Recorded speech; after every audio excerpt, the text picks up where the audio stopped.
So please sign in on the sheet going around. Thank you.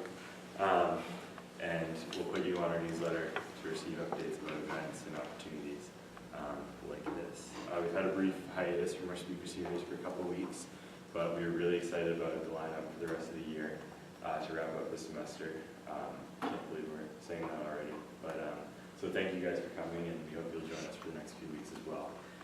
Today we're really excited to have Svea Closser. Svea Closser. Svea is a professor of sociology and anthropology here at Mid, and also a medical anthropologist who studies culture, practices politics, and economics of global health institutions.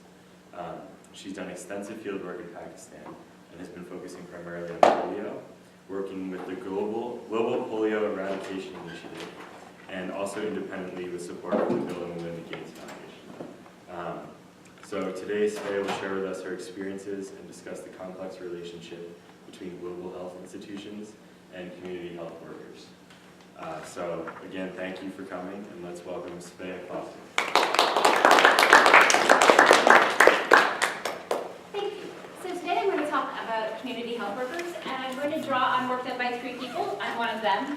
I'm also going to share work by 2 other anthropologists, Kenny Mays and Ipi Kalafonos.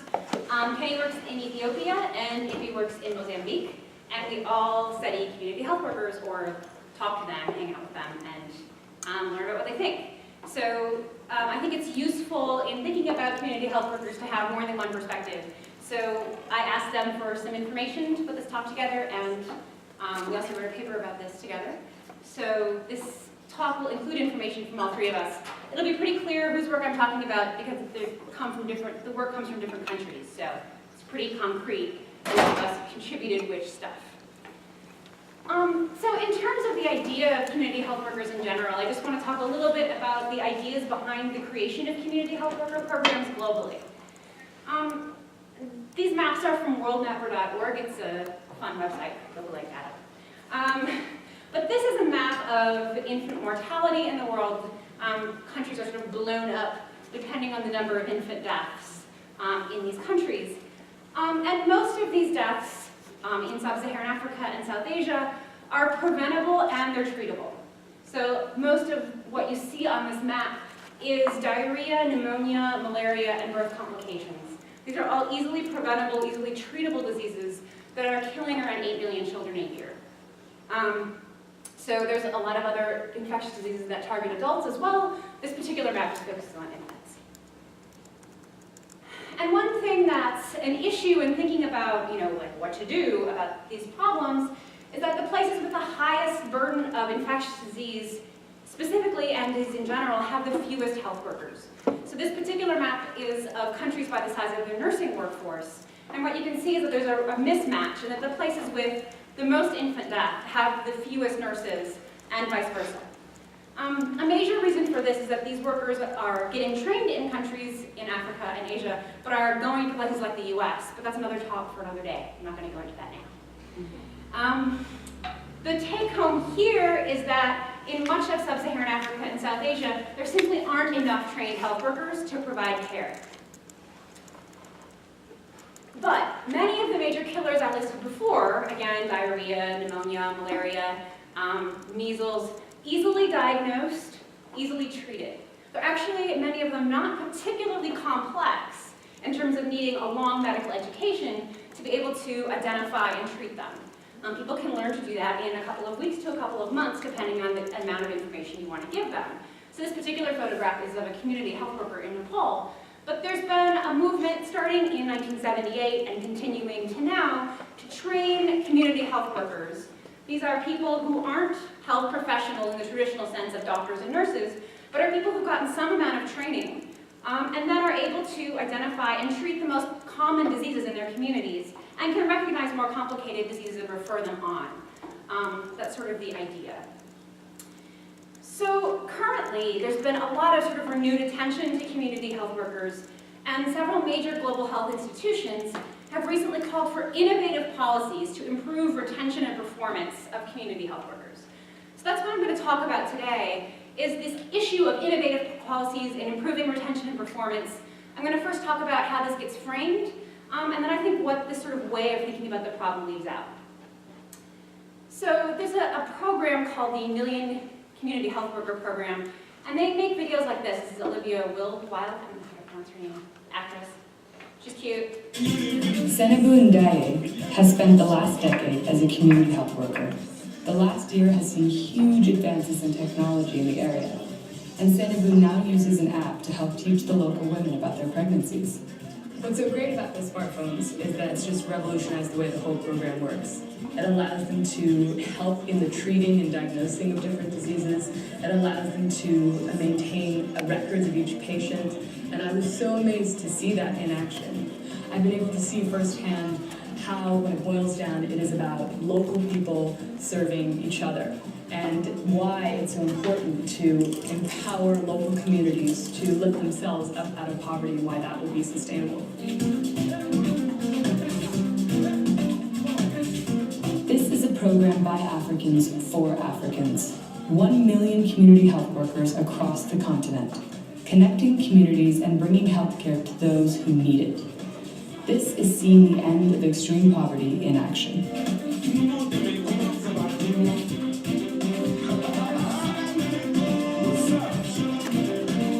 So this sounds wonderful, right? But I want to talk a little bit more about what's underneath these ideas. About these ideas of cell phones and technological innovation being a great thing, about empowerment happening naturally out of being a community health worker. I want to take a close look at these ideas and see if they hold up. This particular idea of what a CHW does came from a report by the Earth Institute out of Columbia University. It's actually a very thoughtful report. But I want to focus on this image and what it represents as sort of a way, the most common way of thinking about community health workers. So here we have the community health worker in the center. She or he is talking to a mother with a baby. And surrounding this community health worker is all kinds of new technology, right? They have a rapid diagnostic test kit, they have a cell phone, they have some kind of older supplies, including malaria treatment and deworming and antibiotics. But the community health worker in this sort of idea of the model is a way of distributing technology to people. The community health worker's job is treatment of a child using technology, using new technology specifically. But interviews with community health workers themselves show that rather than technical quick fixes, they need supportive policies that take into account their life histories and their experiences interacting with both community health members and health bureaucracies. This is not to say that technical quick fixes can't be useful, just that they don't exist in isolation, and that the major problems CHWs tell us they face are not technical. Any CHW intervention, I think, has to start with engagement with CHWs themselves, not with cool new ideas. So I work in Pakistan, Kenny Mays works in Ethiopia, and Ipi Kalafanos works in Mozambique, as I mentioned. And what I'm doing today is an example of comparative ethnography, which is a fancy word for anthropologists sitting around at conferences over beers and discussing how what we do all is sort of the same. So I sort of pulled together the common themes from our work. As I said, I worked in Pakistan. I focused on female community health workers, known as lady health workers, which is their sort of community health worker program. And most of the interviews I'm talking about today took place in Karachi, which is a huge megacity of about 17 million or so people.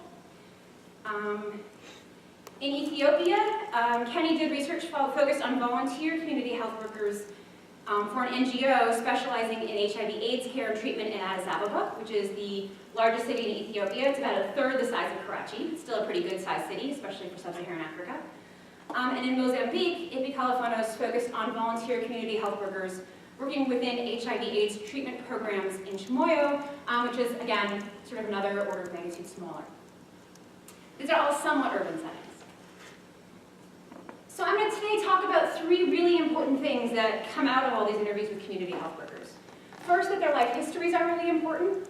Second, that the quality of relationships between community health workers and their intended beneficiaries are really important. And third, I'm going to talk a little bit about how policymakers, donors, and community health workers negotiate and compromise on policy.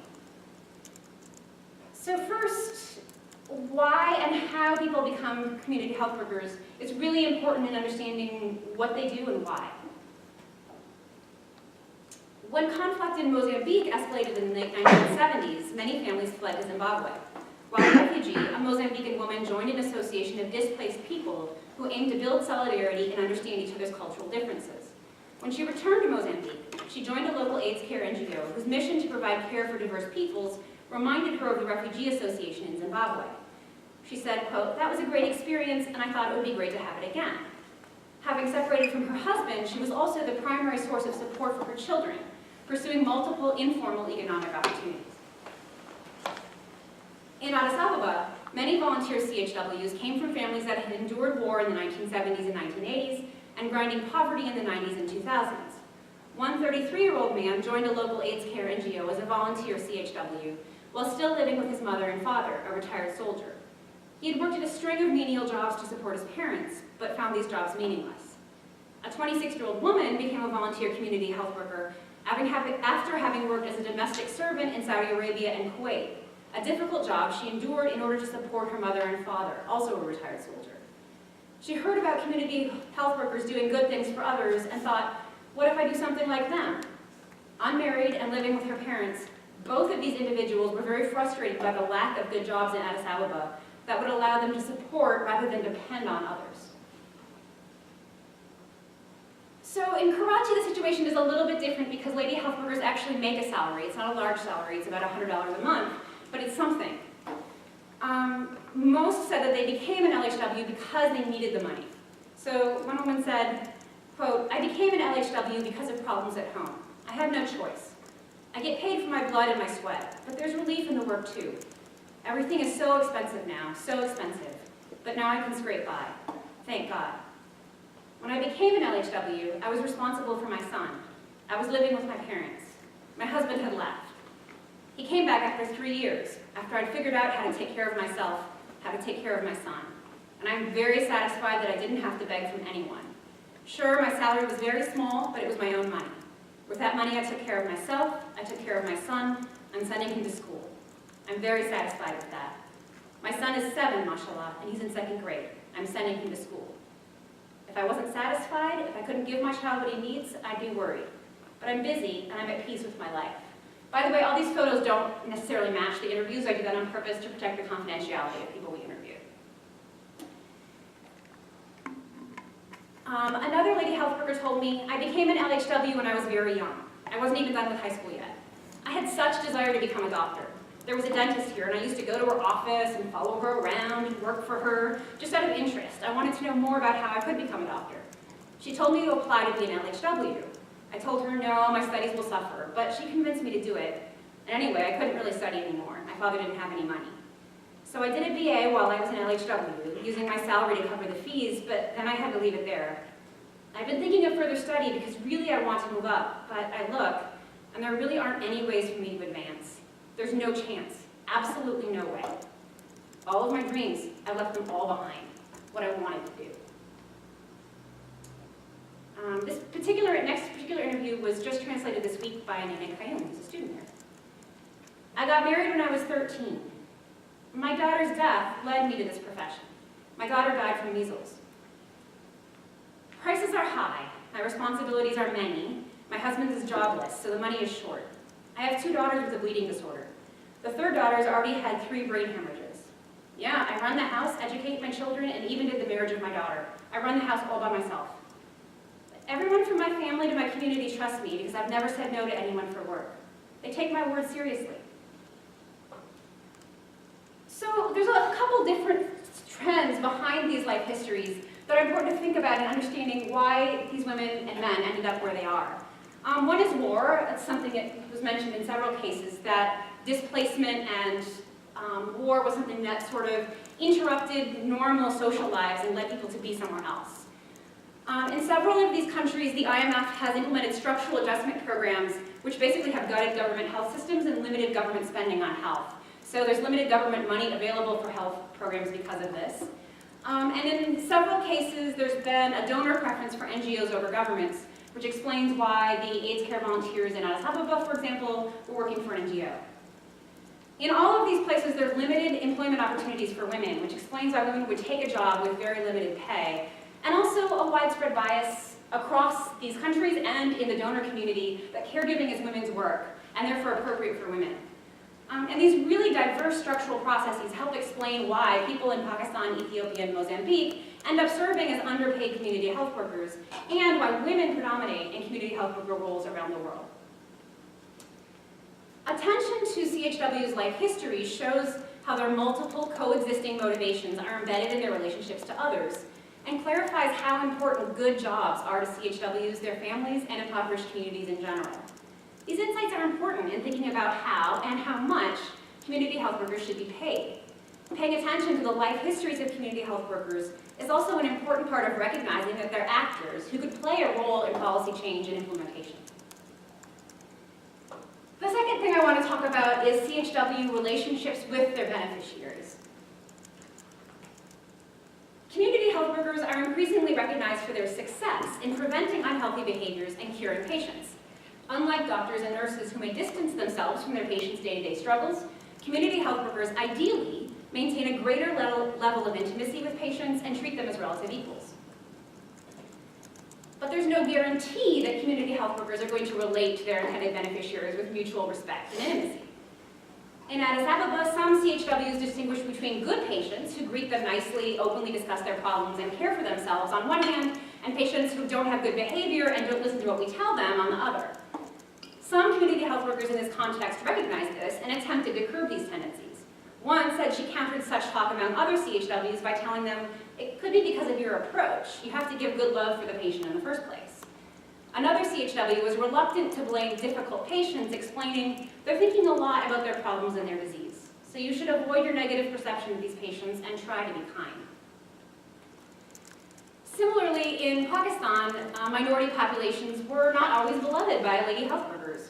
One lady health worker discussed her feelings about serving Pathans, a minority ethnic group in her part of the country. I'm scared of Pathans. Their children are dirty too. They have bare feet and are in a horrible state. There are some places I just don't want to go. Still, other LHWs in the area were supportive and open to visiting Pathans. Those people are so cooperative when explained. CHWs should be expected not only to reduce morbidity and mortality, but also to confront the illness of discrimination. But bringing about policy change in this area will require description and analysis and interpretation of what is actually happening in CHW's relationships with intended beneficiaries and how practices are experienced and explained by those involved. This work can inform constructive dialogue between policymakers, CHWs, and intended beneficiaries about how to root out various forms of discrimination and inequality and build strong relationships. Finally, I'd like to talk about CHW labor relations and policy compromise. So in Mozambique and Addis Ababa and Pakistan, community health workers talked about the fact that the work they did and the pay they received were grossly out of proportion. In Mozambique, a woman said, "We're expected to carry the burden of labor, but not the benefits. Our organization has built a nice office. Those people who work in the office, they drive cars to work. But those of us who work in the neighborhoods, this is not our office, and that hurts. We volunteers are the last to receive and the first to lose." The women in this picture from Addis Ababa are wearing t-shirts emblazoned with Family Health International, which is an international NGO, and the t-shirts say how everyone should volunteer for the good of Ethiopia, sort of what it says in the front. We have a problem with the organization, a CHW said, especially after our food stipend was stopped. Most of us volunteers were managing our household needs with that food stipend. We considered that as food and as a salary. When the stipend was changed, everybody complained. We respected our word, and our supervisors should respect theirs. They are reducing things, but we're not reducing our love. In Addis Ababa and Mozambique, CHWs don't have any collective voice. In fact, in Ethiopia as a whole, they don't. In contrast, community health workers in places as various as Massachusetts, Pakistan, Nepal, and South Africa have organized, developed leadership, and protested or pursued legislation to improve work conditions. And I want to talk a little bit about what lessons we can draw from such organized efforts. In Pakistan, many lady health workers say they're frustrated by lack of opportunities for job advancement. Those with money for education and political connections might become lady health workers supervisors, but further advancement is nearly impossible. That's it, one lady health supervisor said. You get this far and the brakes engage. LHWs are also frustrated by low pay. One supervisor pointed out that LHW responsibilities have multiplied in recent years and that their payment was in arrears. They haven't been paid in 6 months, he said. But still, when we call them and say, come to the Stop Smoking March, or whatever it is this week, they have to get in a rickshaw and show up. So starting in 2010, thousands of LHWs participated in a labor movement which occupied public spaces and shut down roads across the country. In late 2010, the Pakistani Supreme Court ruled that LHWs were entitled to receive a legal minimum wage of about $100 a month, which was more than twice their previous salary. Despite the court's ruling, however, LHWs' wages were not immediately raised, leading to more strikes. Lack of maternity leave and pensions were also higher during the protests. There's no job security, no maternity leave, and no retirement pensions for lady health workers. They're alone and government employees and not receiving these benefits. As a result, at least one HW committed suicide. She put herself in front of a train and made sure the media knew about it. And labor protests continued in 2011 and 2012, when pay was as much as 9 months in arrears in many parts of the country. An LHW in Karachi described to me her participation in the strikes. One time we spent all night at the press club. There were so many people, thousands. The whole area was jammed. Small children, big children, people brought their whole families. And they spent the whole night. And it was in the winter. You have to stick together. Everyone was working together. Sure, I was a little scared. I'd heard firing often happens in those situations. But looking at the women who were there breastfeeding their babies, if they could come, then so could I. Then things got worse. In December 2012, anti-government forces started murdering polio workers, including lady health workers. They murdered about 20 in December 2012, and there have been an initial 20 to 40 murders since then. LHWs were told that if they didn't work on polio campaigns, they'd be fired. After some very high-profile strikes, the government did promise them, finally, basic benefits like job security that had thus far been denied them, but not all the provinces of Pakistan agreed to actually carry this out, so it's still kind of unsure as to what actually was going to happen. UNICEF and the World Health Organization issued a statement saying, quote, "Those killed or injured, many of whom are women, are among the hundreds of thousands of heroes who work selflessly to eradicate polio and provide other health services to children in Pakistan." And this discourse of heroism is aimed at convincing foreign donors to keep giving to the project, but really masks the exploitation going on and leaves little room for discussion of the livelihood needs of these workers. Their wage of about $2 to $3 a day hasn't changed. So the Pakistan Lady Health Worker Movement demonstrates that CHW policy changes should involve compromise and negotiation, not just sort of top-down technocratic testing of innovations on CHW subjects. So finally, I think listening to CHWs is important.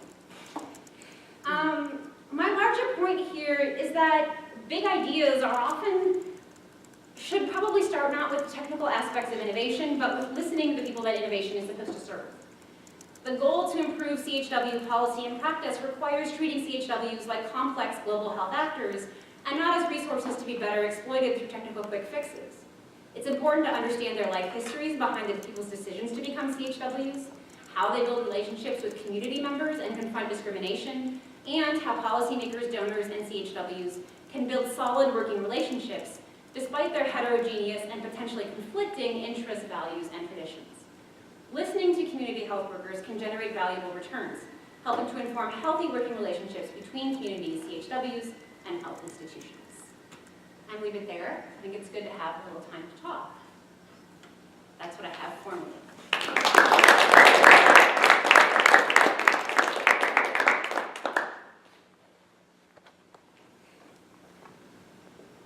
I can take questions.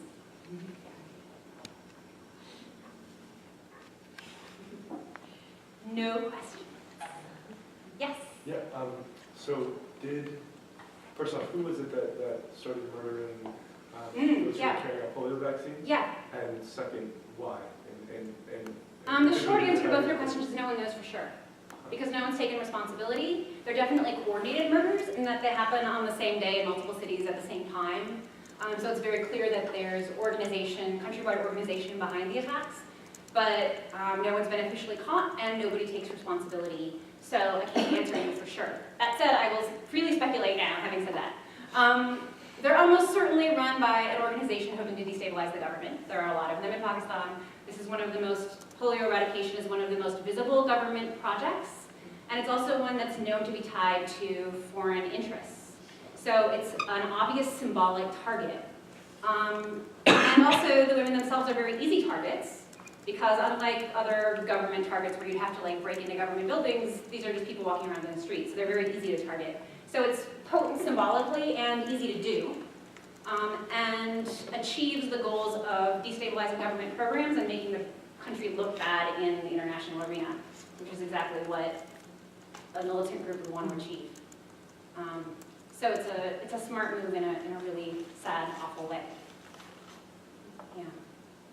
And the international response has been pretty minimal. We have to keep doing campaigns has been the party line. And in terms of actually increasing support for the women who are getting targeted, there hasn't been a lot of movement on that front.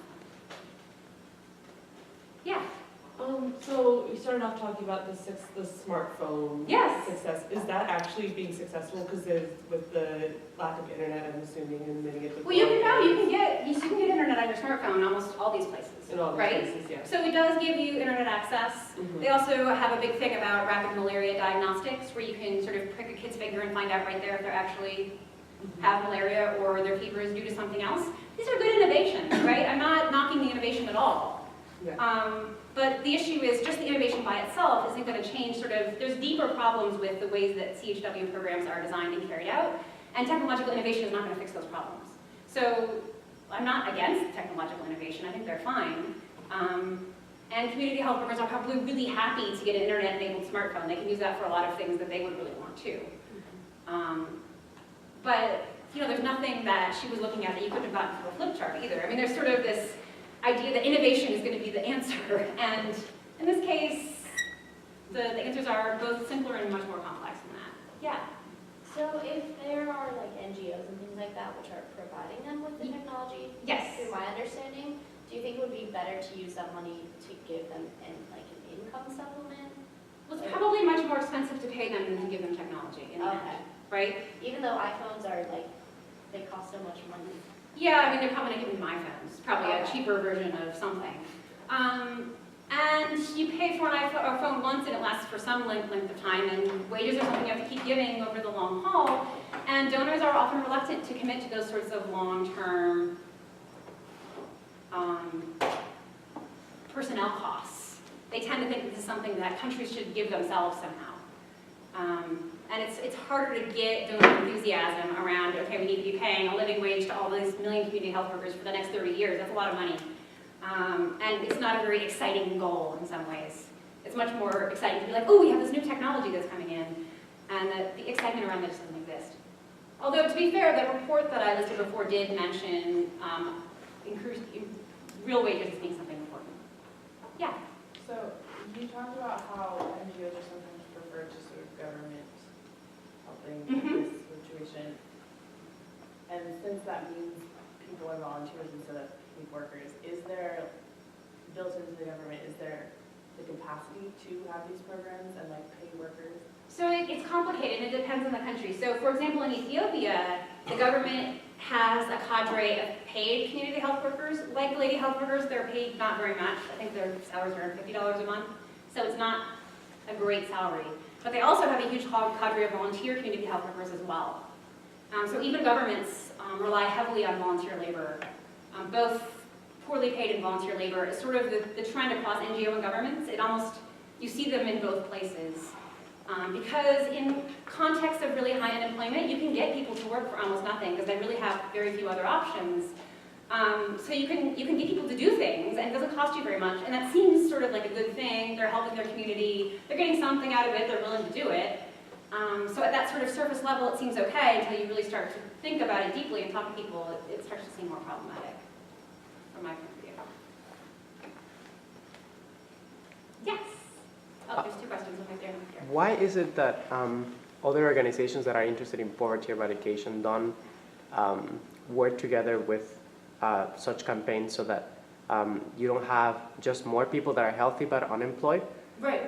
which it seems like is what's happening, Yeah. but that you also give benefits to the people that are doing this work? I don't know. It seems to me that it would, that the It seems effects like a would natural spread thing, farther but away. especially since health is so powerfully shaped by economic factors.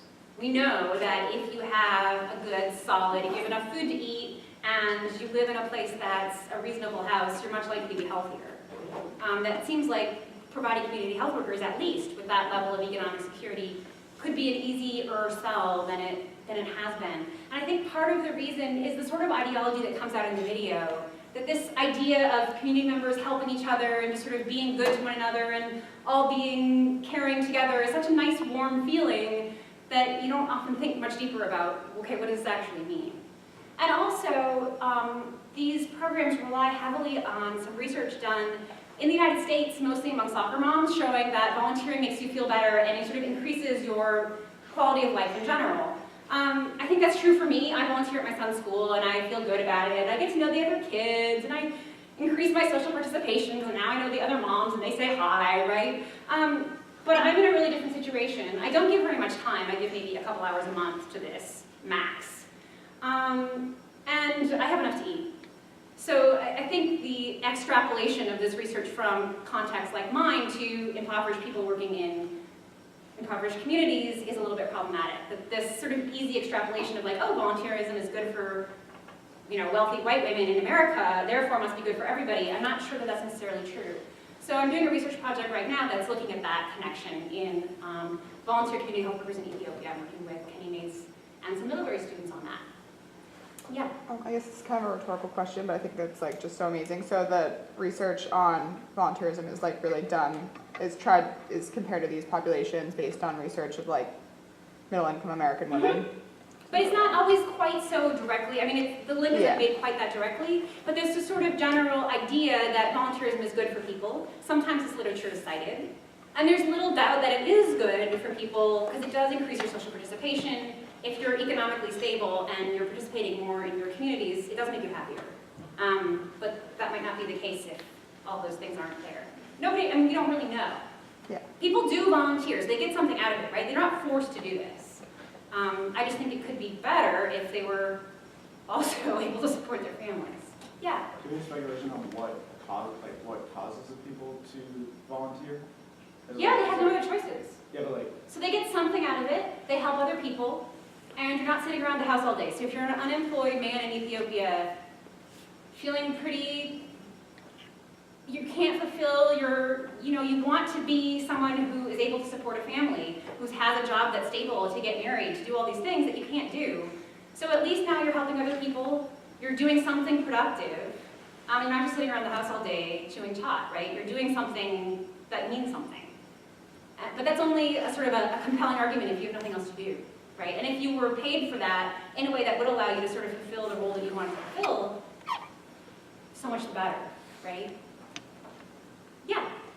You said something about in the 1970s that community health workers, like the program started. How did this come about? I'm just not really clear Well, on the history of it. there was a big conference in 1978 at Alma Ata, which was a conference with bringing together a lot of different it was WHO and UNICEF and a number of different other sort of organizations came together and were interested in this idea of primary health care as sort of not something that came from outside, but something that was really community-based, involved community participation, and communities could set their own needs and would have their own workers, and it would be wonderful, and it's a wonderful ideal. It's proven very difficult to carry out in practice. But the ideal that was sort of laid out in 1978 was based on a couple different community health worker programs. There was one in South Africa. The Barefoot Doctors in China were really influential. So there were kind of a number of different programs that were sort of models